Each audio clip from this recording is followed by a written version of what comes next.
All right. So the the midweek howl. Should we call this on the road with the Howler? Yeah, I was edition? calling on the road. That's why I was on the road last night, and you went to sleep, and now I'm on the road the opposite direction. Now you're on the road the opposite direction. Okay. Right. Now I'm on the opposite direction. Yes. Are you doing anything exciting? Nothing worth even talking about. I'm doing some. I just left my mother's house. So if you want to talk about Medicare Part B, pharmaceuticals, diabetes, I'm all for it. Let's go. No, I'm kidding. That's what the sink, the hot water in the sink. It started off by saying, I said, Mom, how come your hot water doesn't work in the sink? I turned off because it drips. That's what she said. So she can we get that, just the hot side, right? I said, Can we get that fixed? Well, you're gonna have to put a new faucet on it. It didn't have can't just put a washer in it. Her generation used to fix things, right? Remember when you would go to, they would fix things. So she has a trouble throwing away a perfectly good faucet that just drips on the hot side. Does that make sense? Yeah, because you don't want to throw it away because you used to fix things because they were expensive and you didn't have a lot of money and now the inconvenience of not having hot water the whole time is worth it. She says she just goes to the kitchen when she wants hot water. Well, that sounds very practical, right? It's yeah. I mean, here we go. We're going down a different street that we started. When we mapped this out, pretty thing. But it's amazing, really, how much the human doesn't need, right? I mean, I've just spent the last couple of days in Southeast Missouri, and some of these people live on absolutely nothing, and they're happy, I guess. Is that because they don't know any better? Well, because in order for them to have more, they have to work. So you complaining at the end of the day, working your route all day, sometimes double routing, okay, bringing that register. If you could do without, you wouldn't have a sore back today. That's right. That's right. If you wouldn't mind living in a trailer house with a satellite dish and pain pills, you just sit there at the house until your old lady come home from working at Walmart, and y'all can just watch TV. I don't know. I just that almost sounds. I can't lie. There's part of me that says, could that be all that bad? Could that be all that bad? Right? I don't think. I don't want to get into geopolitical, especially international geopolitical discussion today, but the poor people nowadays really that poor. Now, honestly, you go to some places there are, but the average poor person only has one TV and $1,000 phone and one car. Yeah, that doesn't sound very poor. You know what I mean? As opposed to was that you telling me? God, we always end up talking about famous people. Billy Bob Thornton. My brother said he listened to Billy Bob Thornton. Maybe it was on Rogan or somebody. Yeah, I guess he grew up in just poverty, Arkansas, right? Yeah. And he said they did not have running water in the shack he grew up in. And now he's living wherever he's living, Hollywood or wherever, and he tries to tell his kids that he grew up in a shack with no running water. The shack that your grandma and grandpa had no running water when I was a kid in the late 50s, early 60s. And he said they look at him like, you're just making that up, Dad. And he's like, no, people really were that poor back then. Absolutely. I mean, there's people like that today. Not as many, but there are people that way. Well, you think they choose that? I mean, I know when I was a deputy, I'd seen some pretty poor people that seemed to have money for a lot of other stuff, except for their kids and their environment, right? Yeah, you're all right about that. There are people you got to choose. There's people that choose to what is that? Penny wise, pound foolish. I don't know. You know what I was thinking? I just almost said I don't want to say this because it might ruin some of my audience. If my audience probably drive big trucks, big tires. But when I drive by some of these trailer parks down here, now where I live, especially where I grew up, they phased out the trailer park. You can't move any. They county ordinances, the townships made city ordinances. They no more. So as they get old and tore up or burnt down, they're not being replaced. Right. Mm-hmm. When I come down here to my mom's, they've got 15 used tires on the roof because they're worried about the roof blowing off or whatever, and they're from the 50s or 60s or 80s, or, what I mean? But some of them will have giant diesel pickups with giant pipes and giant tires. And where you would think that the truck is worth more than the trailer. Well, it is. But that harkens back to my great uncle, my grandpa's little brother. He's the only guy left. God, he'd be great to be on the podcast, but I don't know if we'd probably get X-rated or canceled because he would say some bad stuff about the 50s. Okay. Hey, maybe he's our Patreon for this month. But you know what he'd say as a car salesman, because he was the number one truck salesman for a long time. He would say, "Hey, you can live in your truck, but you can't drive your house." Amen. That's a T-shirt. I think that's a T-shirt. Should we put that first one? I think so. Yeah. Should we put that on the? That should be T-shirt number 1. Yep. That's Anita, our internet social media person. She's handling getting set up our big merch. Yeah, merch line, and we're going to do a line of shirts that you can get quotes from some of the podcasts. So we're picking out. We're going to pick out one of your quotes and put it on there. I like that quote right there. You can sleep in your truck, but you can't drive your house. And what's his name? Uncle what? Uncle Dave said that. Uncle Dave. We'll just put that quote. That's a quote from Uncle Dave. Yep, that's a quote from Uncle Dave. And in fact, our guest on Friday's show is a guy from Missouri, and he was telling me a story on the show that we recorded last week, and he had a line. He said something about there being a renegade logging operation going on, and I go, "Wait a second, what did you say?" There. I wish I would have been on the line of the football game, but that would have been great. I said, that sounds like something the Howler would say, a renegade logging operation. Yeah, and what were they? Were they cutting other people's trees down, or what were they doing? Well, he said, like on this property where they had some stuff going on, that people would sneak on and cut down these great big walnut trees. Yeah, walnut trees.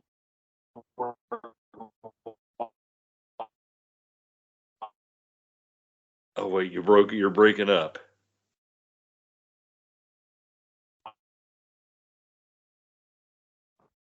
You there? I got a buddy of mine sold some for 30. Yeah, can you hear me? Yeah, now we can. We lost my you for a second. Again. Yeah, well, I can hear you the whole time. It must be maybe sold 5 walnut. Yeah, maybe it is your speaker. I'm going to pull over. I'm going to have to pull over because it's this thing that doesn't know whether it wants me to use the Bluetooth or the phone, and I'm going to pull over here. I'm going to pull in the truck stop. So I'm going from road howler to truck stop howler. And I'm going to tell you that my trees for $36,000 or 6 trees for $35,000, one or the other. But it was walnut trees. Mm-hmm. He bought 6 trees for $36,000. He sold them. No, he sold them. He bought a farm. And it hadn't been logged, and that's one of the things these guys do when they buy these farms haven't been logged. They offset their purchase price especially sometimes you get in, like I bought a farm that had some walnut trees on it, a piece of property. I bought 13 acres, but it had some walnut trees. And only a few of them were big enough to cut. And I chose not to, because the gentleman I bought it from said, you could probably get half your money back if you sold those walnut trees. And I didn't, because it took 100 years for them to get that big, right? Yeah. So I wasn't going to do that. And but my buddy bought a farm, and to offset the cost of that farm, he ended up selling a bunch of timber off of it. Some white oaks, some red oaks. One of them brings a lot more. I think white oaks bring a lot more money. Can you hear me? Yeah, I can hear you. White oaks bring a lot more money than red oaks, I think. But he had these half a dozen walnut trees, and I think they went to a gun manufacturer. I'm not going to say it out loud because it could be wrong, but they were to make rifle stocks. Mm-hmm. Really? They took those trees, yeah, because back in the day, most good rifle stocks were American walnut. Now they do a lot of Turkish walnut. Mm-hmm. Now, now what? as a law enforcement officer, how would you respond to a call about a renegade logging operation? Well, I would be careful because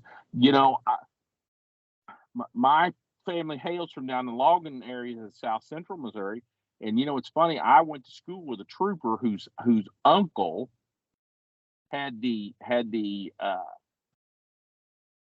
reputation or the record of being the heaviest overweight ticket the DOT had ever signed at that time in the state of Missouri, and I think it was 189,000. It was like almost 100, and you're from a family of truck drivers. 190,000 pounds when he's licensed for 80,000 on a road that was restricted to like 54,000. Oh God! And he was hauling logs. Did they just take the truck right then and there? And yeah, because your ticket's based on pounds. X amount of dollars for the first 1,000 over or whatever. You know what I mean? I don't remember how the formulas were, but yeah. So he and I actually mean this. What's funny is, I thought about him. I met him. I'd heard this story through the annals of the Highway Patrol for years. Well, 4 years ago, when I moved back to Missouri and I was redoing my house, I put real oak floors in my house. And my brother gave me his number and said, hey, go down Salem and call this guy and tell him what you want. And my brother kind of half brokered the deal. Said, what are you looking for? I told him. So I called this gentleman up and I said, I need X amount. I texted it to my brother. Hey, I need X amount of square feet. So my boards are 5 inches wide. And this guy jumped on the string. My brother forwarded to this dude. This dude jumped on the string. So I go down to this sawmill, and I'm at this sawmill picking up this lumber in my old 1 ton, and I got a big trailer, and they're putting. I'm going to send you a picture over here in a second, so you can post it on whatever you posted on the Howler's Hard. And that old man was there in the office when I went in there to pay. There was like some old guys, what I'd say, holding court. So some old guys that ain't got nothing to do, so they just sit over at the office, right? Oh yeah, politicking. And they were sitting there, and he was one of them. And I told him I knew his nephew. I said, "Well, you're so and so." I was like, "Yeah." So, but I didn't have the heart to say I used to be a trooper, and I heard about that ticket. I wanted to, but I didn't. Just because, you know what I mean? Just because I didn't know, how he's going to react. He might be still making payments on it. On the lumber? I don't remember. I mean, was 110,000 pounds overweight? I mean, my God. If it was $1 a pound, it would be. So I just sent you a picture. Did you get it? Let me look here. I got something. Oh yeah. Oh, that's nice. That looks like nice wood. What do you think of that? It looks. You know what I think of that? I'm glad I wasn't around to help unload it and install it. Let me tell you, I'm sending you a second picture, and if you zoom in, you can see just absolute stack of wood. And this is at that place? Yep, down there in Dent County, Missouri, down in Holy crap. Where, and that's where all we used to say the hoot owl screw the chickens, and they like it.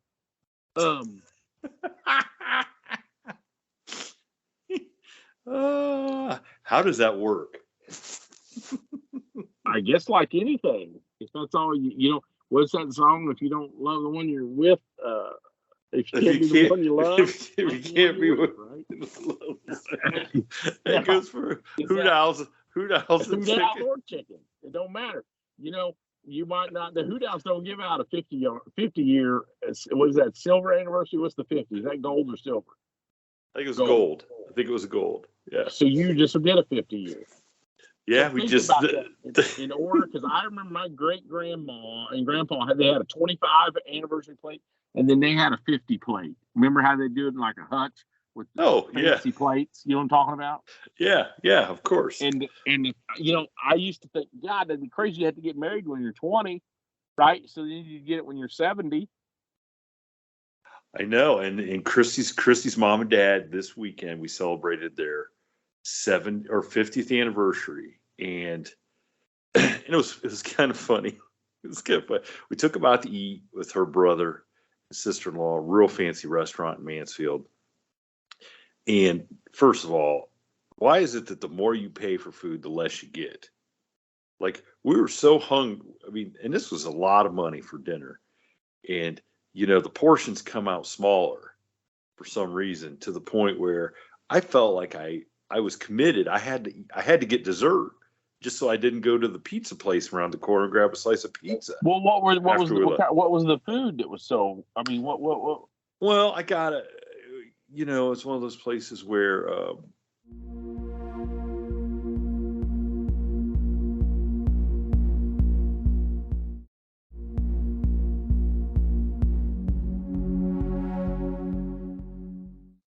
every entree was at least $30, which doesn't sound like much, but $30, I think Izzy $30 is McDonald's nowadays. But that was $30 for chicken, and I think Izzy got the chicken, and it was so dry, like you couldn't even eat it, and like I got scallop, like bacon. What do you mean? It was so dry you couldn't eat it? Oh, it was terribly dry. Like, it wasn't moist or anything. Like, it was one of those where you had to take a bite of chicken and drink a drink of water. You know what I'm saying? Just so you can watch. What kind of restaurant was it? It was a super fancy one in Mansfield. And I mean, the food, that was the only thing that wasn't really good, really that good. Like, the food. Because who cares at a restaurant? As long as everything else is good, the food doesn't matter. What kind of stuff is that? But like, I got bacon wrapped scallops and a little thing of rice, and and it was really good. It just wasn't enough, and I don't know why, but a place like that, you'd think you'd get a salad automatically with your entree. It's like, you didn't. No, it's like $8 or $9 if you want a salad. Then you got to really think about, do I really want this salad? Like, I always just eat the salad because it comes with it, but do I really want to commit to a salad now? Because now it's going to cost me, $8 or $9. But so we had this dinner. The atmosphere was nice and stuff, and then we had a little thing at church, and Christy did all the work for it, put the food together, and because her mom kept saying, I don't want a party. I don't want a party. And so, but of course, when we get to church, her mom wants to take control of what's going on, and they're trying to take a picture of the cake. Now, mind you, we're just trying to take a picture of the cake. And Christy finally looks at her and says, "Hey, I thought you were the one that said you didn't want a party." She goes, "I said I didn't want a big party." And so they want a little party. She wanted a little party. Well, either way, but her dad. After 50 years, they know too many kids, grandkids. I mean, how do you do with 50 years? Well, they were just invited because her dad's got brothers still living because he's the youngest. But but here's the secret. I figured out the secret why they lasted for 50 years. So her dad turns to me, and he's a very quiet, he's very smart dude, but he's very quiet. And he turns to me and he says, "And you wonder what our wedding was like, huh?" And I looked at him, I started grinning. He goes, "I don't remember." And he goes, "It's probably a good thing." And he walks off. So I feel like there's the secret. He just forgets all the craziness and thinks and remembers the good stuff. And I think maybe when you get to a certain point and you're like, I'm committed now. I'm going, after you get 30, 35 years, right? What's the point? I'll just stick her out. Well, yeah, I guess. I mean, 50's in sight. Maybe it's like, you got these guys that learn how to live without a thumb or an arm or a leg or something. I mean, what's? Oh man, that's funny. Right? But, I mean, what's your? I think about that joke. On their 20th anniversary, the guy wakes up crying, and the wife looks at him and goes, "What's so bad, honey?" And he goes, "Well, you remember when your dad caught me with you?" And he said, "You're gonna marry her, or it's, I'm gonna get 15 to 20 or whatever. I'd be out now."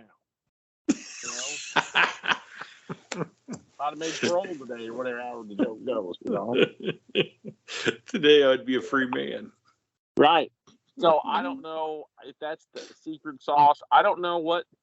50 years is a long time, I suppose. I don't know. And they're both 31, so I'm gonna have to. Well, longevity runs in their genes too. So, I mean, I might. They'll probably make 60. Who knows if I'll be there to see it? Their genes are probably better than mine. If I win that Powerball this week, you probably won't make it.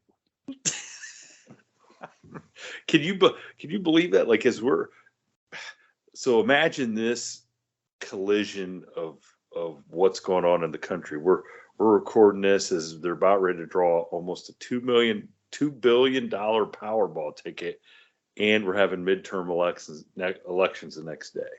Well, I don't think the midterms matter that much, but the $2 billion would matter a heck of a lot to me. Well, I saw that supposedly inflation has caused it. If you take the cash option, you used to get 58 or 59% of the total jackpot as the cash option. Now it's only 48%, which doesn't sound like much until you're talking about $1 billion. That's like $110 million difference for every billion. You get less. Well, I would, is I don't think I'd care. I'd take the cash option. Yep. That's the only thing you can do is take the cash option. And I read somebody say, "Oh, that's poor financial advice from you simple hill folk." And you got to take the money while it's there, because who knows, the freaking government could go under. It's an annuity. Somehow the state sells it to some outfit that pays you your money. You know what I mean? There's too many balls in the trough. You know what I mean? You got to take all that money, put it in the trunk of your car, and go down to the strip club until you figure out what to do with it. That's what that old preacher in West Virginia, you know what I'm talking about? Oh, yeah. Yeah, the one. We've talked. Yeah, he always have a couple $100,000 in his car and getting ripped off, and he didn't understand why. What would you do? What if the caveat was you had to spend all that money on one thing? What is it that you could buy with go Amsterdam? I just buy Amsterdam, 16 blocks in the red light district, and you stay there. I could fish in them canals. I was watching that on Hobie Outdoors. I could fish in them canals and just hang out. And I'd try to save those girls. That's what I'd be. I'd try to save them. Try to save girls in the red light. That's right. I'm going to save them all. So I'll buy them so I could free them. You know what I mean? What? So you can fish in the canals in Amsterdam? Yeah. On Hobie Outdoors, they caught all kinds of fish in them. Now, there's certain places that are better than others. Other than the fact they're full of bicycles. If you ever get on YouTube and watch the guys dredging them things, these people, Amsterdam's got thousands, tens of thousands, millions of bicycles, right? It's like nothing you've ever seen. And they're all in the canal? People steal them and throw them in the canal, and they get drunk, and I get mad at you, so I throw your bike. So there's hundreds of bikes in the canals, and they dredge them every year. But Amsterdam, it's nothing to see a pack of 40 or 50 bicyclists riding down the street. And I mean, dudes in suits and girls dressed up, bankers. Hey, there'll be a dude or girl. Usually the girl is riding the bike and a little flat rack on the back. Some skinny jeans boy will be sitting on the back. They'll sit sideways, like side saddle. You've never seen that? We've never talked about this? No. The only thing crazier than in Mumbai, I've been to Mumbai, and you expect crazy shit, bicycles, cows, people crapping on the sidewalk, rickshaws. You expect that. But you go to a fully developed place like Amsterdam, I'm going to Google it up right now and see if you find it. And there's packs of people riding bicycles, and a lot of the girls are skinny and picturesque. And we just used to joke all the time because they got to pedal around all the time. So that's why there's no fat people, right? And but I got a kick out of these girls. Driving the bike with a little skinny guy on the back. Yes, because I tell you why. I had a girlfriend I went to high school with. I got to watch what I'm going to say because some of her relatives listen to me. Okay. And I dated one of those tall, thin, picturesque German girls from my hometown. And when I got there, it was like everybody in Amsterdam looked like that. Okay. Or it seemed like they looked like that.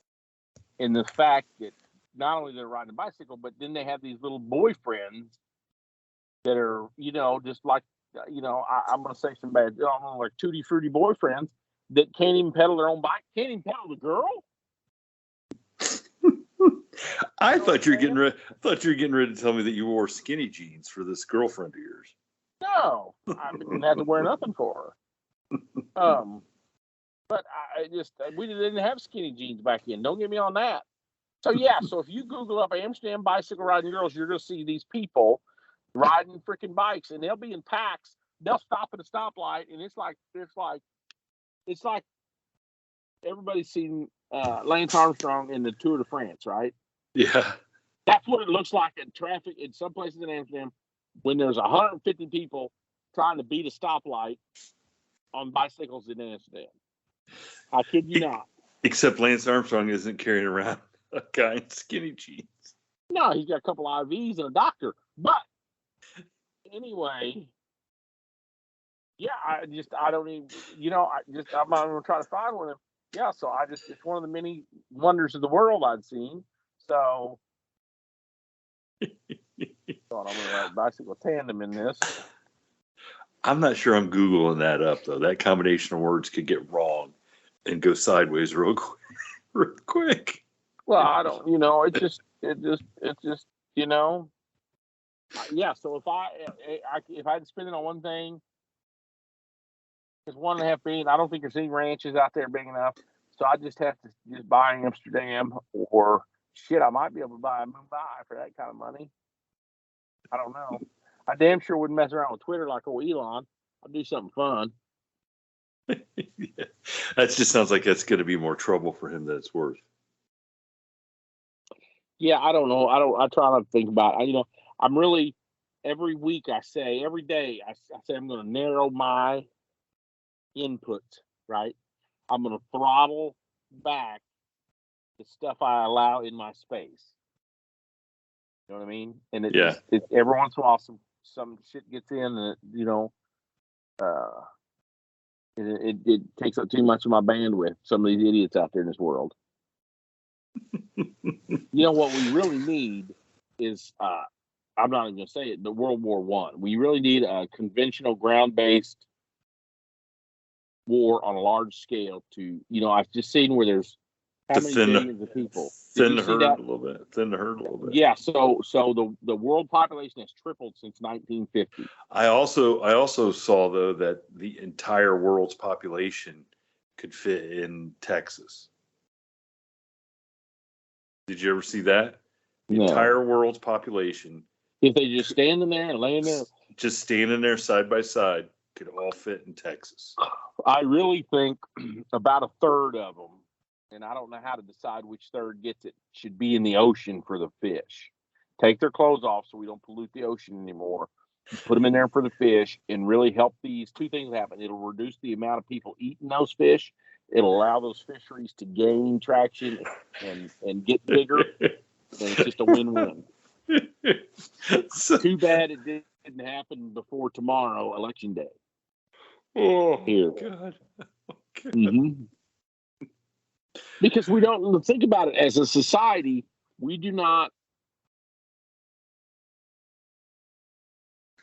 We just keep the freaking week along, and a lot of it not physically weak, the mentally weak. I mean, Jesus, we've got so many not even retards. We got so many people. Did you read about the guys gluing themselves to the floor at the BMW plant or the Audi plant or whatever it was? Didn't we talk about that a couple weeks ago? No, somebody's gluing themselves to the. These anti-oil people are like gluing themselves to artwork or museums. So they either went to Audi, BMW. Isn't glue probably made from the same kind of product? This is what I said so the crux to the deal was what? These guys went over there to Germany and went into one of these big showrooms and glued themselves to the floor on Friday afternoon. So instead of having the police and fire come in and remove them from the floor and usher them away, whoever was managing this dealership or this particular place said, stay as long as you like, shut the heat off and the lights off, and closed. Everybody left. So the complaint was they didn't. First of all, they left them glued to the floor. The people complaining were the ones glued to the floor. They were glued to the floor. The Germans didn't give them any porta potties or anywhere to relieve themselves. So eventually, some of them had accidents in their pants and shut the heat off. So what they wanted to happen was usher in a bunch of police and rescue people and media people and make a big show of being removed, but they just let them sit there in their own squalor. And that's what we need to do with some of these people. Let them live in their own squalor. So when you have people like, did you see them go to the museum? They've been to several museums here the last week or two, throwing, paint on artwork and such. Or didn't you see the guy walking down the big thing, busting every window with a sledgehammer to stop oil, like on the Square Mile in London? No, nope. The first guy should took that freaking hammer from him and broke his first, maybe not his kneecap, his foot, right at the arch. He's like an 8-pound double jack. Pat! Hit him in the foot and say, how's that oil treating you now? And when he opened his freaking mouth, break the other foot and let him lay there. And you know what? He won't have the ability to go smash somebody's windows tomorrow. Same way with the paint, right? So a lot of these kids got more oil in their freaking Nike tennis shoes than the polyesters they're wearing than the goddamn BMW is going to run today.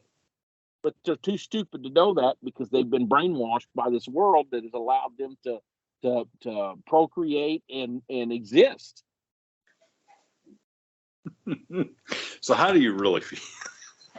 I tell you, I don't know why you got me on this wound up. I'm probably going to lose part of my whatever liberal listeners I still had, but it's like these educated white women that are screwing the world up right now too, right? They just don't have enough to worry about, that they've got to worry about all this other stuff, right? I don't know. Well, I don't know where. They're the ones that are. And of course I get on Twitter every once in a while. I've deleted my Twitter, but I still find myself getting back on there.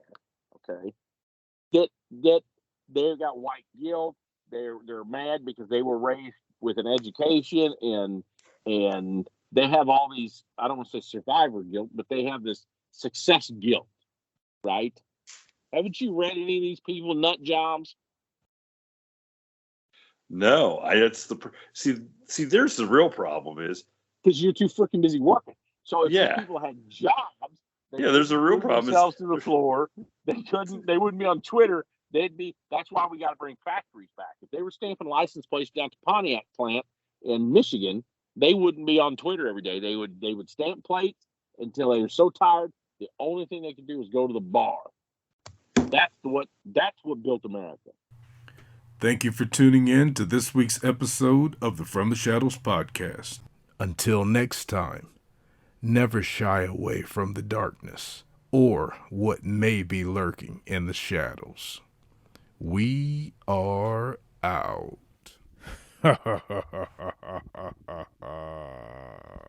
God!